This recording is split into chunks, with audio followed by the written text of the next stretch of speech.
कहानी की शुरुआत में हमें एक वीरान दुनिया को दिखाया जाता है जहां लोग किसी इन्फेक्शन की वजह से मारे गए थे। जिस इन्फेक्शन से मर रहे थे इसका असर जानवरों पर नहीं होता था। पूरी दुनिया वीरान पड़ी है, न कोई गाड़ी है, न कोई ट्रैफिक है। फैक्ट्रियां और कारखाने, इस तरह से कोई भी चीज अब दुनिया से नस्तो नाबूद हो चुके हैं। न किसी तरह का हल्ला, न किसी तरह का शोर शराबा, ऐसा कुछ भी नहीं था। ये सारी चीजें दुनिया से जैसे विलुप्त सी हो गई थी। अब पृथ्वी पर किसी भी तरीके का कोई पॉपुलेशन ही नहीं था और इस वजह से प्रकृति ने फिर से एक बार दुनिया को हरा भरा कर दिया, जिससे जानवर बड़े आराम से रहते थे।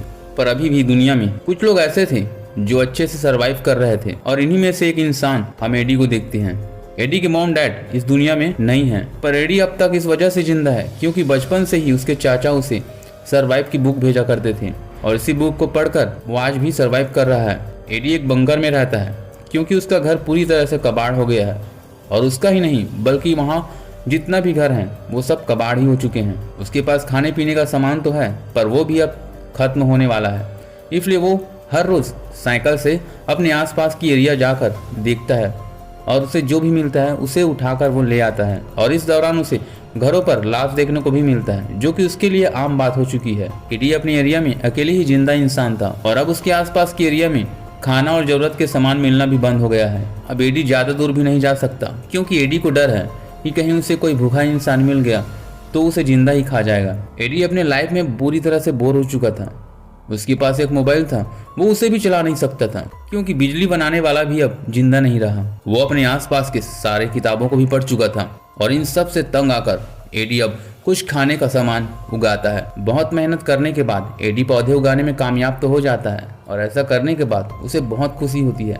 रात में जब एडी खुले आसमान के नीचे सोया होता है तब उसे कुछ आवाजें सुनाई पड़ता है और वो इन आवाजों को सुनकर अपने बंकर के अंदर घुस जाता है। खैर अब सवेरे होते ही वो अपने रोजमर्रा की जिंदगी की तरह अपने काम पर निकल जाता है जहाँ उसे एक घर पर उसे एक छोटा सा सोलर पैनल दिखाई पड़ता है। वो उसे देखकर बहुत खुश हो जाता है और उससे अपने मोबाइल चार्ज करके बहुत इंजॉय करता है और वो अपने मोबाइल पर अपने मॉम का वीडियो देखने लगता है। वो वीडियो तब तक देखता है जब तक उसकी बैटरी खत्म नहीं होती। सवेरे उठकर जब वो अपने पौधों को देखने जाता है तो सारे पौधे बर्बाद हो गए थे। मतलब रात में जो आवाजें आ रही थी वो जानवरों की थी और उसी ने उसके पूरी फसल को बर्बाद कर दी है। ये देखकर एडी को बहुत गुस्सा आता है। वो उन फसलों के बीच से उन्हें दोबारा तो उगा सकता था पर उसके लिए उसे फिर से लंबा समय तक इंतजार करना पड़ता और इस गुस्से की वजह से एडी सबको तोड़ने फोड़ने लगता है और अपने पैर को चोट पहुंचा लेता है। और अगर अब वो अपने चोट का इलाज जल्दी से नहीं कर पाया तो वो भी इन्फेक्शन से मर सकता है। इसलिए एडी अपने चाचा के दी हुई बुक से अपने लिए दवाई बनाता है और रात में वो अपने अंकल आंटी के फोटो देखता है तो उसे एहसास होता है कि मुझे अपने अंकल आंटी के पास जाना चाहिए क्योंकि जब मैं यहाँ जिंदा हूँ तो हो सकता है वो भी वहाँ जिंदा होंगे क्योंकि वो तो सर्वाइव करने में मुझसे भी अच्छे हैं और मैं उनके साथ ही वहाँ अच्छे से रह सकता हूँ। अब वो अपने अंकल आंटी के पास जाने का प्लान बनाता है। इसके लिए वो अपने रोड मैप निकालता है जिससे उससे पता चलता है कि यहाँ से उसे अपने चाचा के पास पहुँचने में लगभग 2 हफ्ते का समय लग जाएगा अगर सब कुछ सही रहा तो। अब अगली सुबह एडी अपने साथ कुछ जरूरत के सामान लेकर अपने चाचा की तरफ निकल पड़ता है। उसे सुबह से शाम हो जाती है। वो अपने पास रखे टेंट को लगाकर सो जाया करता था। रास्ते में चलते हुए उसे जो भी घर मिलता वहां से वो खाने पीने का सामान के साथ जरूरत के सामान भी अपने साथ रख लिया करता था जिसे वो रास्ते में चलते हुए खाया करता था। तभी रात में एडी जब टेंट लगाकर सो रहा होता है तभी एक हिरन आकर उसके सारे पानी को बर्बाद कर देता है। साथ ही उसका सोलर पैनल भी टूट जाता है जिसे देखकर एडी बहुत गुस्सा होता है और वो गुस्से से हवा में फायरिंग करने लग जाता है। थोड़ी देर बाद उसे पछतावा होने लगता है कि उसने क्या कर दिया। खैर वो अपना सामान पकड़कर आगे निकल जाता है। यहाँ आगे उसे एक नदी दिखाई पड़ती है और उस नदी से पानी भरकर वो आगे बढ़ने लगता है और तभी आगे बढ़ते हुए एडी एक गड्ढे में गिर जाता है जिसे किसी ने जानबूझकर बनाया था। अब एडी वहाँ से निकलने की कोशिश करता है पर निकल नहीं पाता। अब वो आसमान पर फायरिंग करना स्टार्ट कर देता है कि शायद उसे देखकर कोई उसकी मदद के लिए आए पर इसका कोई फायदा नहीं होता। अब थक हार कर वो वहीं सो जाता है। अगली सुबह एक लड़की जिसका नाम ईवा है उसे निकालना चाहती है पर इसके लिए वो उसका गन मांगती है। इस दौरान एडी उसे शूट कर देता है पर वो गोली हवा में निकल जाती है। अब एडी अपने गन से गोलियां निकाल लेता है और उसे गन देने को तैयार हो जाता है।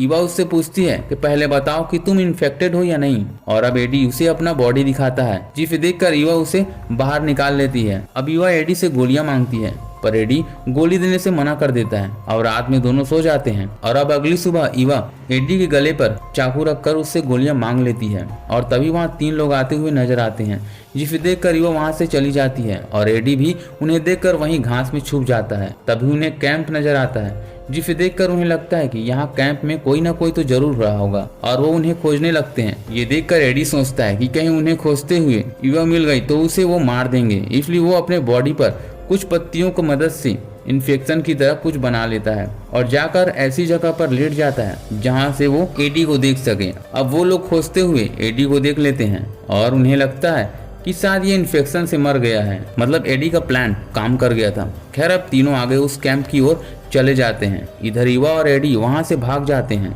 और भागते हुए ईवा और एडी एक खंडर की तरफ चले जाते हैं, जहां एडी को पता चलता है कि वह प्रेग्नेंट है और उस बच्चे का पिता इन्फेक्शन की वजह से मर चुका है। खैर अगली सुबह अब एडी दोनों के लिए साइकिल खोज कर लाता है, क्योंकि वो ईवा को अकेले छोड़ना नहीं चाहता था। वो ईवा से कहता है तुम्हें भी मेरे साथ मेरे अंकल के पास चलना चाहिए, क्योंकि वहाँ हम दोनों सेफ रहेंगे। पर ईवा कहती है तुम्हें लगता है कि वो अभी भी जिंदा होंगे? एडी कहता है हाँ देखो, अगर तुम्हें नहीं चलना तो मत जाओ, मैं अकेले ही वहाँ चला जाऊंगा। खैर अब ईवा भी वहाँ जाने को तैयार हो जाती है और अब दोनों आगे बढ़ जाते हैं। अब दोनों आगे बढ़ते हुए सफर पर कुछ शिकार करते हैं और उसे पकाकर खा लिया करते थे। एडी बहुत खुश था क्योंकि उसकी लाइफ में ईवा जो आ गई थी और एडी ईवा से प्यार करने लगा था। इधर ईवा भी उससे प्यार करने लगी थी। तभी आगे बढ़ते हुए उन्हें एक नदी दिखाई पड़ती है। अब एडी उस नदी पे नहाने चला जाता है, जहाँ उसी गैंग का एक आदमी वहाँ आ जाता है और वो एडी से कहता है देखो मुझे पता है वो लड़की तुम्हारे साथ है, उसे हमें दे दो, हम उस लड़की को भी नहीं मारेंगे, हमें उसका बच्चा चाहिए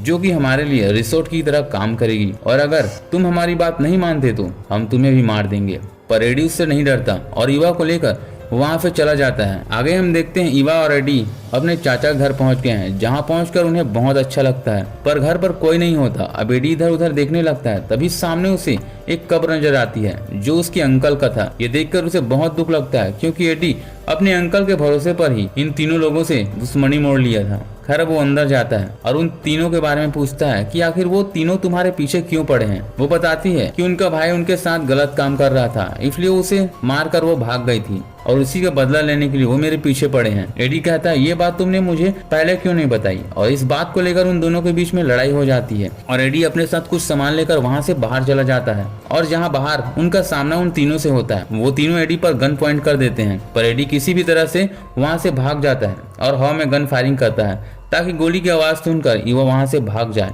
पर एक आदमी एडी के पीछे पड़ जाता है और वो एडी को पकड़कर मारने ही वाला होता है कि पीछे से कोई आदमी उसे मारता है, पर यह और कोई नहीं होता बल्कि उसकी आंटी होती है। और अब एक आदमी ईवा के पास पहुंच जाता है और दूसरा आदमी उसकी आंटी के लगाए हुए ट्रैप पर फंसकर मर जाता है। खैर अब वो तीसरा आदमी ईवा को पकड़ लेता है, जिसे ईवा की आंटी बचाने की कोशिश करती है और इस बीच उसके कंधे पर गोलियां लग जाती हैं। और अब वो तीसरा आदमी गुस्से से भरा जोर जोर से ईवा को मारने लगता है। ये देखकर एडी उसका ध्यान भटकाता है, जिससे ईवा खुद को बचाकर उसकी पीठ पर एक तीर घुसा देती है और वो तीसरा इंसान भी मारा जाता है और अब वो तीनों ही बच जाते हैं। और अब ईवा और एडी अपने लाइफ की नई शुरुआत करना चाहते हैं और इसी के साथ इस मूवी का द एंड हो जाता है। दोस्तों मेरे वीडियो को लाइक और सब्सक्राइब बिल्कुल करिए। मैं आपको मिलता हूँ अगले वीडियो में।